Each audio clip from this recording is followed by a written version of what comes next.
we're a day after Halloween. It's still spooky season in my book, for sure. We're going to take a look here at Super Bowl winner odds right now. Which number, guys, looking a little spooky to you? Which one you're like, I'm just going to kind of fade that and stay away from it, Pearce?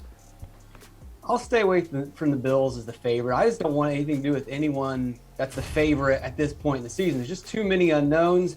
And then ultimately, I just don't buy into a team that's got a running back tandem of Devin Singletary and Zach Moss. It's going to be very hard for them to make their way through the playoffs with that backfield. As good as their defense is, as good as Josh Allen's played, I think you need to be a little bit more conservative. You got to be able to run the ball more consistently in the playoffs to get to the Super Bowl. What do you got for a spooky bet here, Geoff? One you want to steer clear of?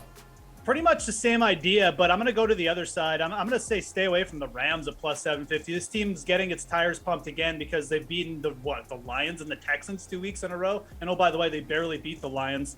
Now they're the favorites over Green Bay and Arizona.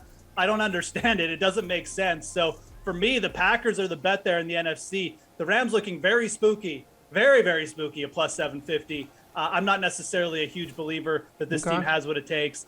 They just allow a little bit too much on the ground, and I think that their defense will get exposed a little bit in the playoffs. All right, so it's more of a defensive thing for them because I feel like Matthew Stafford is everything the Rams wanted and more.